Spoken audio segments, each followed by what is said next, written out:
She never should have been there. The Festival of Veils was for nobles, for wolves of high blood, for people who belonged. Maya was none of those things. She was a fugitive, a girl with silver in her blood and a death sentence over her head. But the masks made everyone equal, and for one night she let herself forget.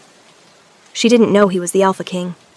Not when he led her onto the dance floor and his touch ignited something primitive in her veins. Not when he whispered against her neck that he'd never wanted anything the way he wanted her. Not even when he brought her to his chambers and made her feel, for the first time, that she was worth something.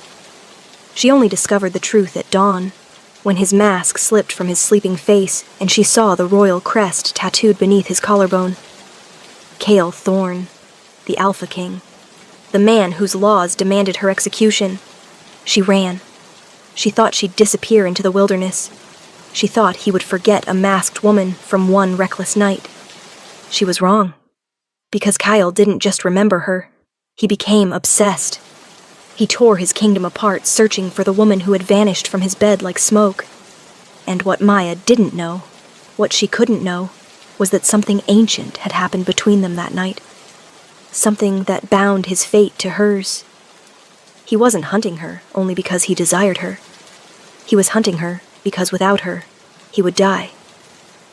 The rain had been falling for 3 days when Maya finally reached the capital. She stopped at the forest's edge, hood pulled low, watching the bright lights of Astoria spread before her like scattered jewels. The Festival of Veils. Once a year, as the kingdom celebrated, the night wolves shed their names in ranks. Everyone wore masks. Everyone was equal. For 12 hours, a servant could dance with a lord. A criminal could walk freely and no one asked questions. It was the only reason Maya had risked coming. She needed to cross the capital to reach the northern border. The mountain passes would carry her out of Astoria entirely, to unclaimed territories where the king's laws meant nothing, where her silver blood wouldn't be a death sentence. A guard at the gate tossed her a mask. "Can't enter without a veil tonight, girl. King's orders." Maya caught it. Simple black cloth, silver thread around the eyes. She tied it on with trembling fingers. The streets lived. Wolves danced in the squares, bodies moving to drums and flutes. Spiced wine and roasted meat filled the air. Maya stood there overwhelmed. She had forgotten what joy looked like. "You look lost." The voice came from behind her, deep and smooth as aged whiskey. He was tall. That was her first thought.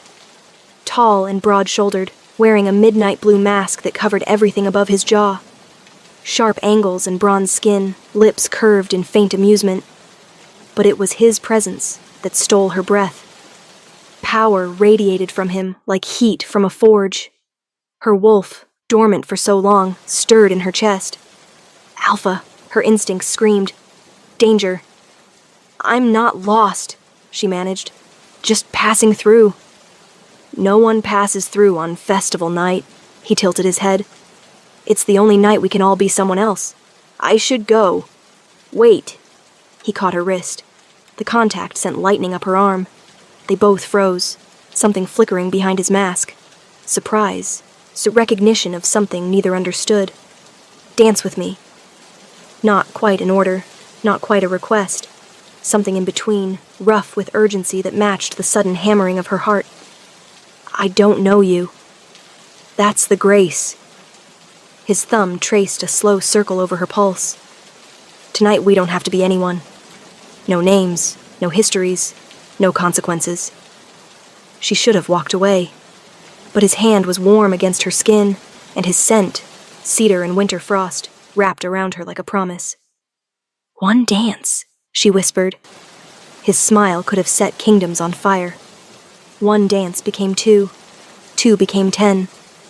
Maya lost track of time, lost her caution, lost everything except the stranger's hands at her waist, his breath against her hair, the intoxicating way he watched her like she was the only person in the world.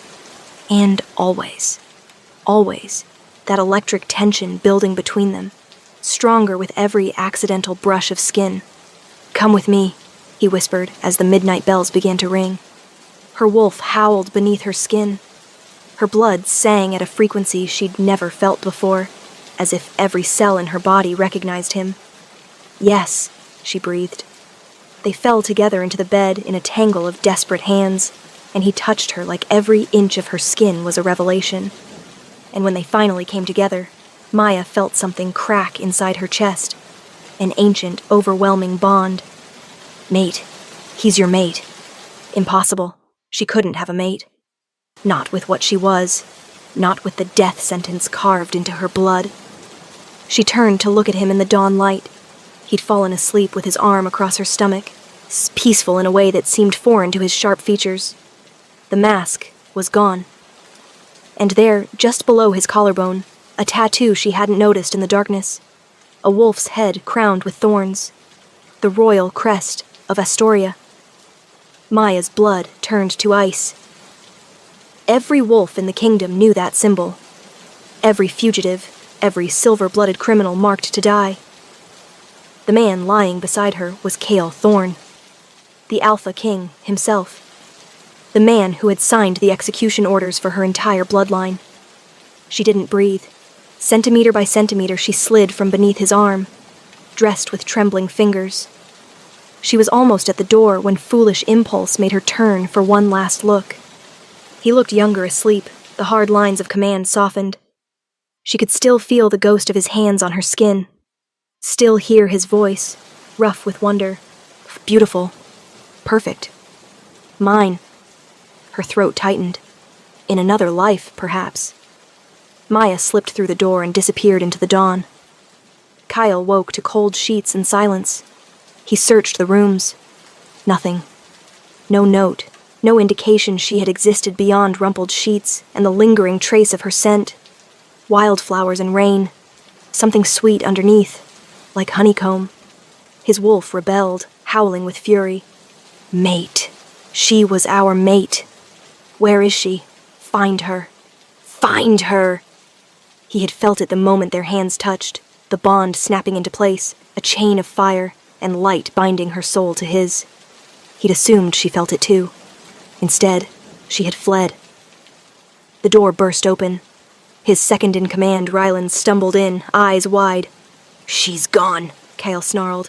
"Find her." "My king, the festival had thousands of wolves." Cale grabbed him by the throat. The movement too fast, too savage. "I don't care what the council approves. I don't care if I have to tear this kingdom apart stone by stone. She is my mate. She is the only thing that can stop what's happening to me." He released Rylan, who crumpled, gasping. "The curse is accelerating," Cale added quietly. 2 months, maybe less. If I don't complete the bond. He didn't finish. Rylan knew what happened to an alpha who found and lost his true mate. The madness. The slow death. "Search every village," Cale ordered. "Every forest. Every shadow she might hide in." Somewhere out there she was running, thinking she had escaped. She hadn't. 3 weeks.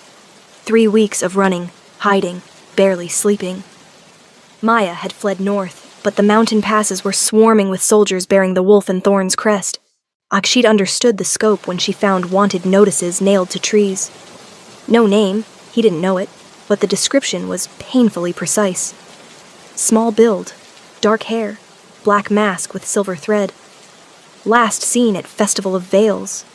Substantial reward. An Alpha King had mobilized half his army to find a woman he'd spent one night with.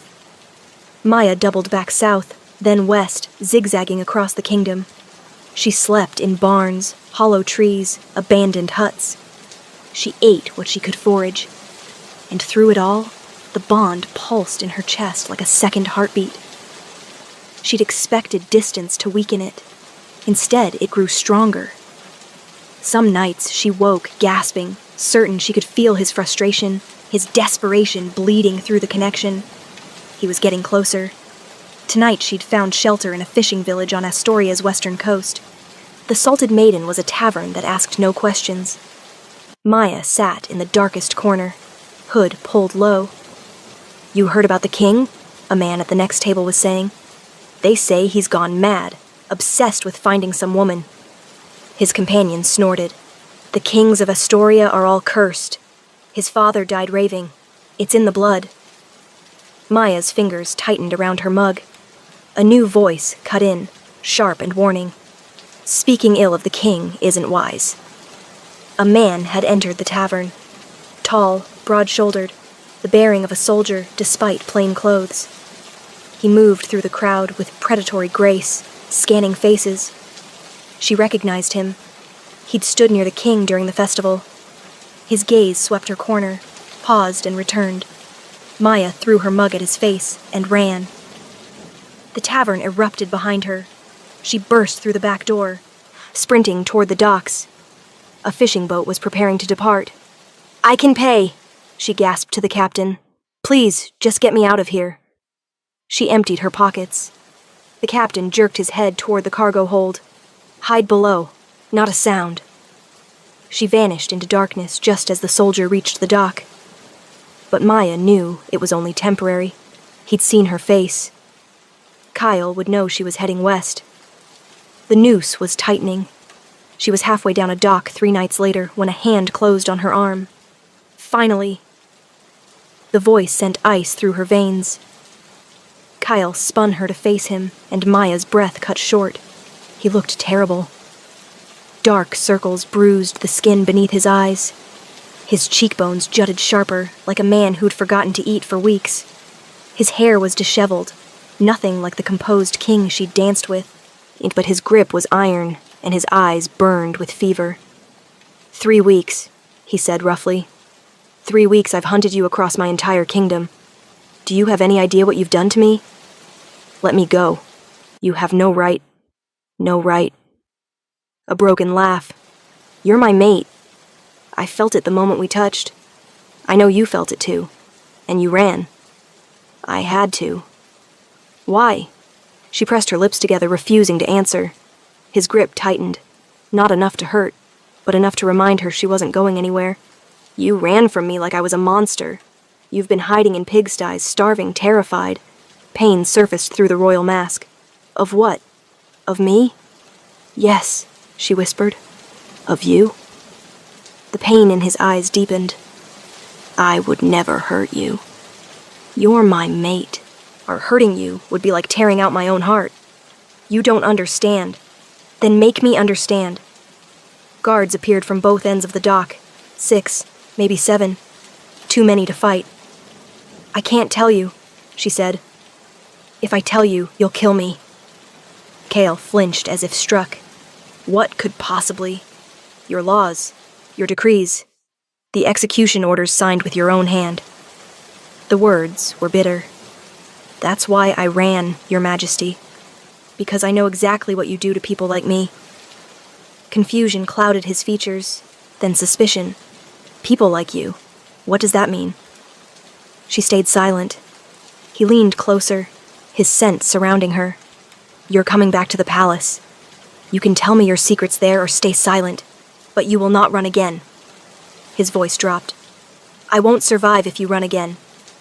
The raw honesty almost broke her. I'll never stop trying to escape, she promised. His smile was sad and strangely tender. Eventually, you'll realize there's nowhere left to run. The palace was a cage of marble and gold. Maya had been installed in chambers worthy of a queen. Vast rooms, priceless tapestries, a bed so soft she sank into it. Guards outside her door, beautiful iron bars on the windows. She refused the dresses, ate only what survival demanded, and refused, absolutely, to see the king. He came to her door every night. She heard his voice through the wood, sometimes authoritative, sometimes pleading, sometimes simply sitting in silence. She never opened it. On the 4th night, he stopped asking permission. The door opened without warning, and Kyle entered, frustration and desperation on his face. You haven't eaten today, he said. Maya was curled in the window alcove, staring at moonlit gardens. She didn't turn. I'm not hungry. You're punishing yourself. Or me. He crossed the room and crouched before her. This close, she could see the deterioration more clearly. Grayish skin, tremors in his hands, fever in his eyes burning like embers. What's wrong with you? she asked before she could stop herself. Kale smiled bitterly. Apart from my mate refusing to acknowledge my existence, apart from the bond slowly tearing my mind apart. The bond can't kill me. Hollow laugh. My bloodline carries a curse. When we find our true mate, we must complete the bond within 2 lunar cycles. If we don't, madness, then death. His voice dropped. My father found his mate, and she was killed before they could complete it. He lived 12 more years, but the curse hollowed him out, raving and broken at the end. Maya's throat tightened.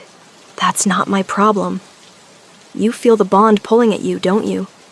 Her silence was answer enough. His expression softened into something vulnerable. I'm not asking you to love me. I'm asking you to tell me why you're so afraid. You are the enemy, she whispered. Why? The word hung between them. Maya pressed her forehead against the cold glass. There are people in this kingdom born with something different in their blood, something that marks them as dangerous. Your grandfather called them abominations. Your father maintained the decree. She swallowed. You signed the most recent execution orders 2 years ago. 16 people killed in a single day. Kale went very still. You're talking about the silver-blooded, he said quietly. Yes. Silence stretched between them, suffocating. Look at me. She didn't move. Maya. Her name on his lips, the first time he'd used it, startled her into turning. Show me your eyes, he said softly. Because I need to see, before I tell you something that'll change everything. Slowly, terrified, Maya let the mask slip. Her eyes changed. Dark brown dissolved into silver. Molten, luminous, inhuman in the candlelight. The mark of her bloodline. The death sentence she'd been born with. Kale looked at her transformed eyes for a long moment. Then he said the last thing she expected. My mother was silver-blooded. And so am I. That's impossible, she breathed. You signed the execution orders. I signed papers my council placed before me, Kale said, voice heavy with shame. Documents they told me were necessary. I never witnessed the executions. Never questioned. He paused. I was 18 when I took the throne. My father had just died screaming. My mother had been dead for 12 years. I was alone, surrounded by advisors who had served my family for generations. Your mother hid it, just as you've hidden yours. He moved to the fireplace. She was a commoner. My father found her in a village. The bond hit them both like lightning, just like us. He married her against the council's wishes, and she concealed her nature for 15 years. What happened to her? His knuckles went white, gripping the mantelpiece. They told me it was enemy wolves who poisoned her. I believed that for 20 years, until I started hunting for you and discovered things I was never meant to find. He turned, eyes burning with fury. My mother was executed in secret by order of Lord Victor Theron. He controls the courts. He decides who lives and who dies. He has for 30 years, 3 generations of kings, all dancing to his tune. But you have silver blood yourself. Why would he let you live? Because I'm useful. A king who can be manipulated is far more valuable than a dead one. He met her eyes. I didn't know the truth about my own blood until a week ago. The physicians examining me found silver in my blood. Enough to mark me for execution under my own laws. The irony was bitter. There's something else, Maya said quietly. About why I was running.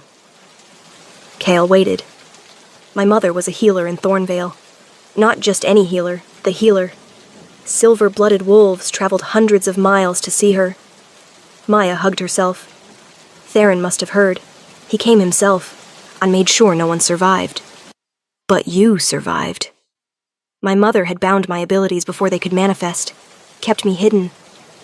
She met his eyes. The man who led those soldiers, who gave the order to burn my house with my parents inside. I saw his face. Lord Victor Theron. The name fell between them like a blade. Kyle went absolutely still. He was there personally. That makes no sense. Theron commands from the palace. My mother wasn't just a village healer. She was a symbol, proof of what silver bloods could be. He couldn't allow that. 3 generations of queens dead at Theron's hands. 3 generations of kings weakened by grief, malleable, desperate. And in the center, one man orchestrating genocide. "We need to act tonight," Maya said urgently. The door burst open. Soldiers poured in, a dozen bearing not the royal crest, but Theron's personal sigil. Behind them, Lord Victor Theron entered with a smile of pure malevolence. "I expected to be discovered eventually," he said pleasantly. "This makes it so much more satisfying." Theron was older than Maya remembered. Silver hair, new lines carved into his narrow face. But his eyes were the same, pale and cold as a winter grave. The king and his silver-blooded, he mused. I never imagined she'd be Sarah Veldris's daughter. His gaze fixed on Maya. "You have your mother's eyes. I should have burned that cellar more thoroughly." Chaol stepped in front of her. "You're committing treason, Theron." "These men answer to whoever pays them, and I've been paying considerably longer than you've worn that crown." Theron smiled. "Oh, I did enjoy your revelation, discovering your mixed blood. A king who questions his legitimacy is easily controlled." "You killed my mother," Chaol said. "I eliminated a threat. Your father was showing sympathy for the silver-blooded. Your mother's influence was corrupting him. I simply corrected the problem." "And the mating curse?" Maya said. Surprise flickered across Theron's face. The Thorn bloodline was dangerously powerful. True mating bonds amplified that power. The curse was elegant. Find your mate and complete the bond in 2 moons, or die screaming. It made kings desperate, vulnerable, grateful for whatever guidance I offered. "Why?" Maya's voice shook. "What did silver bloods ever do to you?" Theron's cruelty faltered. Something ancient and bitter surfaced. "My sister was silver-blooded," he said quietly. "The only person I ever loved. When I was 15, she was discovered and executed. I watched them burn her alive." Maya felt the words like a blow. "So you became the same monster." "I became the monster that controls the monsters." Voice hardening. "If I couldn't save my sister, I would ensure I was never powerless again." He gestured to his soldiers. "Kill the woman. We'll tell the court she was an assassin." "No." The word tore from Chaol with such force, the soldiers hesitated. His eyes burned fully golden, and the air thickened with his power. "You forget something, Theron. Every moment with my mate, every time the bond strengthens, your control diminishes. What happens when we complete it?" Fear flickered across Theron's face. "Kill them both. Now." The soldiers charged, and Maya stopped thinking. The power she'd suppressed her whole life, the silver fire her mother had bound, erupted in a blinding wave. Not quite flame, but light. Pure and devastating. 3 soldiers went down instantly. Others reeled. Chaol moved like lightning, claws extending, tearing through remaining soldiers with brutal efficiency. In seconds it was over. Only Theron remained, backing toward the door, face pale. "Impossible! Her powers were bound!" "My mother bound them years ago," Maya said, advancing. Silver light crackled between her fingers. "But no binding lasts forever. Not against enough fear. Enough rage. Wait." Chaol's voice stopped her. "He deserves to die," she said. "He deserves justice. Public justice." Chaol moved to her side, hand closing over hers. "Every crime exposed. Every victim named. If we kill him in secret, his supporters will claim we murdered an innocent man." Maya let out a slow breath. "If we take him to trial, the silver bloods will know the truth." "Rylan."